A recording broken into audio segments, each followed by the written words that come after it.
നിങ്ങളുടെ ഇഷ്ട പരമ്പരകൾ എക്സ്ക്ലൂസീവായി സൺ നെക്സ്റ്റ് ആപ്പിലൂടെ തികച്ചും ഫ്രീ ആയി ഇപ്പോഴേ ആപ്പ് ഡൗൺലോഡ് ചെയ്യൂ.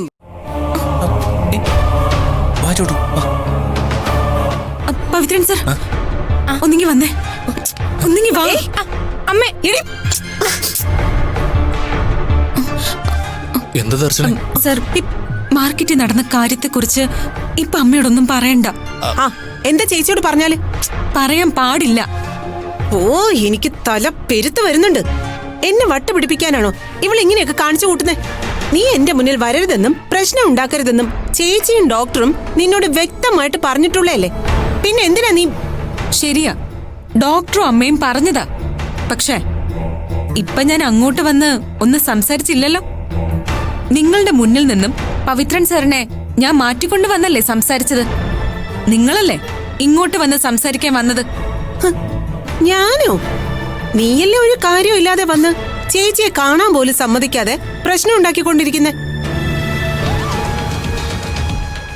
നിങ്ങള് അമ്മയെ ഇപ്പൊ കാണാൻ പോകുന്നത് നല്ല ഉദ്ദേശത്തോടു കൂടി ആണോ അല്ലയോ എന്ന് എനിക്കെങ്ങനെ അറിയാം?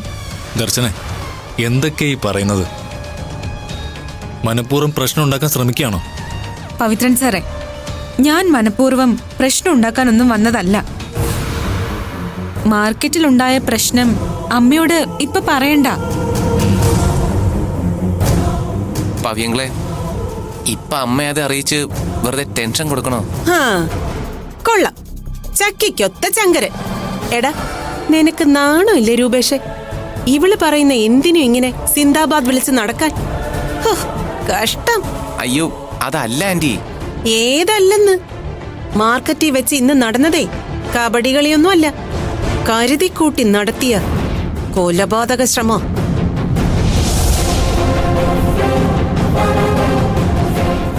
നിന്റെ ഭാര്യയെ കൊല്ലാൻ ശ്രമിച്ച കാര്യം എങ്ങനെ ചേച്ചിയോട് പറയാതെ ഒളിപ്പിച്ചു വെക്കാൻ പറ്റും? നാളെ ഒരു സമയത്ത് ചേച്ചി ഇതറിയുമ്പോ എന്തായിരിക്കും ചേച്ചിയുടെ പ്രതികരണം? പറ. അമ്മയോട് ഇത് പറയണ്ട എന്ന് ആരും പറഞ്ഞിട്ടില്ല. ഇപ്പൊ പറയണ്ട എന്നേ പറഞ്ഞുള്ളൂ. കുറച്ച് കഴിയട്ടെ, ഞാൻ തന്നെ അമ്മയോട് സമാധാനത്തിൽ പറഞ്ഞു മനസ്സിലാക്കിക്കോളാം. ഓ, അപ്പൊ അതാണ് കാര്യം. നിന്റെ മൊഴിമുത്തുകളിലൂടെ ചേച്ചി അറിയണം. ഞങ്ങളൊന്നും പറയാൻ പാടില്ല. എല്ലാ കാര്യങ്ങളും നിന്റെ ബുദ്ധിയിലും സാമർത്ഥ്യത്തിലും നടന്നതാണെന്ന് നിനക്ക് ചേച്ചിയെ പറഞ്ഞ് ബോധ്യപ്പെടുത്തണം, അല്ലേ? എന്താ ആന്റി ഇങ്ങനെ? എങ്ങനെ?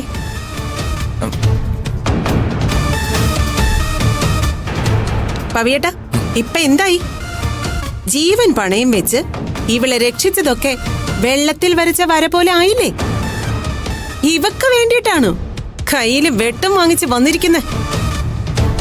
ഇവളെയൊക്കെ റോഡിലോ മാർക്കറ്റിലോ ഇട്ട് ആരെങ്കിലും വെട്ടിക്കൊല്ലട്ടെ എന്ന് കരുതിയാ പോരായിരുന്നോ? ഗിരിജയോ, ഒന്ന് അടങ്ങ്. നിനക്ക് സുഖമില്ലാത്തതാ, വെറുതെ പ്രഷർ കൂട്ടണ്ട.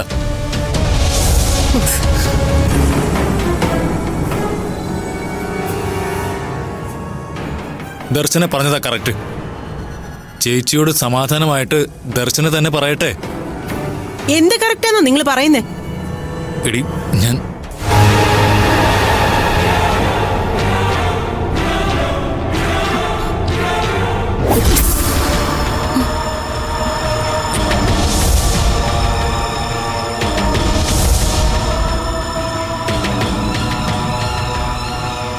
എന്താ എന്താ എല്ലാരും കൂടി ഇവിടെ? ഒന്നുമില്ലമ്മേ. ചേച്ചി, ചേച്ചി ഇവിടെ നടന്ന സംഭവം അറിഞ്ഞോ? ചേച്ചി അല്ലെങ്കിൽ ഇവിടെ നടക്കുന്നൊന്നും അറിയുന്നില്ല. ചേച്ചിയുടെ ഈ നിൽക്കുന്ന അനിയനെ മാർക്കറ്റിൽ വെച്ച് റൗഡികൾ ചേർന്ന് വെട്ടി. എന്താ എന്താ പറഞ്ഞത്? പവിയെ, ഗിരിജ എന്തിനാ കള്ളം പറയുന്നത്? കൈ കാണിക്ക്. അയ്യോ പവി, എന്താ എന്താ സംഭവിച്ചത്? ഏയ്, ഒന്നുമില്ല ചേച്ചി. ചേച്ചി വെറുതെ ടെൻഷൻ ആവണ്ട. പവി, എന്ത് പറ്റിയെന്ന് പറയാൻ. അമ്മേ, ഞാൻ മാർക്കറ്റിൽ നിന്നപ്പോ ഒരു പെണ്ണിനെ കുറച്ച് ഗുണ്ടകള് ഓടിക്കുന്നത് കണ്ടു. ആ പെൺകുട്ടി എന്നോട് വന്ന് രക്ഷിക്കണേന്ന് പറഞ്ഞപ്പോ ഞാൻ ആ ഗുണ്ടകളോട് കാര്യം തിരക്കി. അപ്പോ അവള് തന്നെ ആദ്യം എന്നെ അടിക്കുകയായിരുന്നു. എന്താ അപ്പോഴാ എനിക്ക് മനസ്സിലായത് അവളും അവരുടെ ഗ്യാങ്ങിലുള്ളതായിരുന്നു എന്ന്. അയ്യോ, പിന്നെ അടിയായി. അതിനിടയില് പവിത്രൻ സാർ വന്ന് കയറി. അവരെന്നെ വെട്ടിയ വെട്ട സാറിന്റെ കയ്യിൽ കൊണ്ടത്. വെട്ടിയവനെ പിടിക്കാൻ ഞാൻ നോക്കി, പക്ഷെ കിട്ടിയില്ല. മോളെ, നിന്നെ കൊല്ലാൻ വന്നത് ആരാണെങ്കിലും അവരെ വെറുതെ വിടരുത്. അവരെ കണ്ടെത്തണം. ചേച്ചി, വർഷങ്ങളായി ഞാനും അളിയനൊക്കെ ആ മാർക്കറ്റുമായിട്ടുള്ള ബന്ധം തുടങ്ങിയിട്ട്. ഇതുവരെ അവിടെ വെച്ച് ഒരു പോറൽ പോലും ഉണ്ടായിട്ടില്ല. ദർശന മാർക്കറ്റിലെ ഫിനാൻസ് കാര്യങ്ങളിൽ ഇടപെട്ട് തുടങ്ങിയപ്പോൾ കസ്റ്റമേഴ്സിനോട് പണം തിരികെ അടയ്ക്കാൻ ഭീഷണിയുടെ സ്വരം വരെ ഉപയോഗിച്ച് തുടങ്ങിയെന്നാണ് പലരും പറയുന്നത്.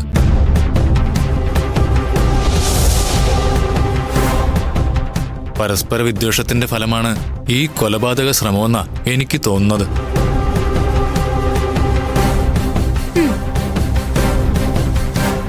ചേച്ചി, എന്റെ അഭിപ്രായത്തിൽ ഇത്രയും പ്രശ്നങ്ങൾ നടന്നതുകൊണ്ട് കുറച്ചു കാലത്തേക്ക് ദർശന അങ്ങോട്ടേക്ക് വരാതിരിക്കുന്നത് നല്ലതെന്നാണ് എനിക്ക് തോന്നുന്നത്.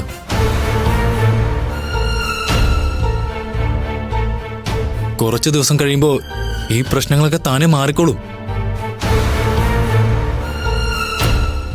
എന്നും ഇങ്ങനെ രക്ഷിക്കാൻ ഞാനുണ്ടായെന്ന് വരില്ല.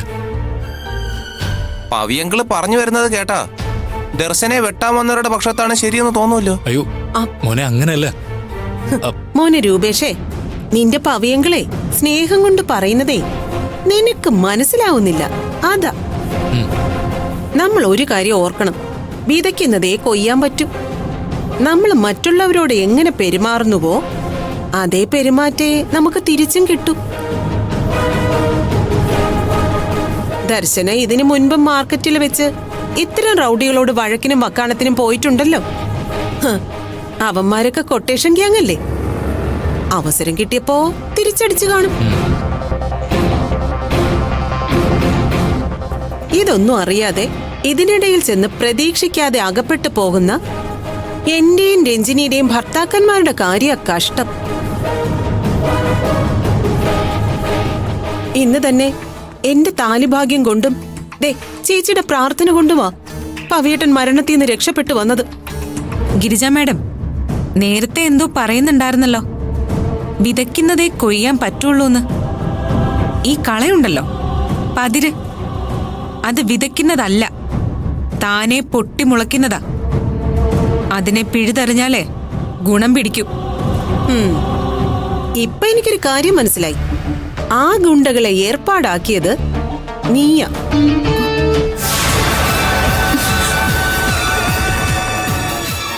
നിന്നെ കൊല്ലാൻ വരുന്ന പോലെ കാണിച്ച് കൂട്ടത്തിൽ വന്ന് അകപ്പെട്ടു പോയ പവിയേട്ടനെ കൊല്ലാൻ.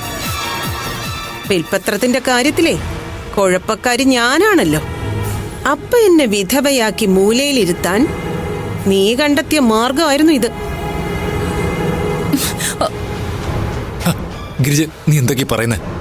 നീ അങ്ങോട്ട് നടന്നേ, നടക്ക്, വിട്. അങ്ങോട്ട് നടക്ക്, വിടാൻ. ചെല്.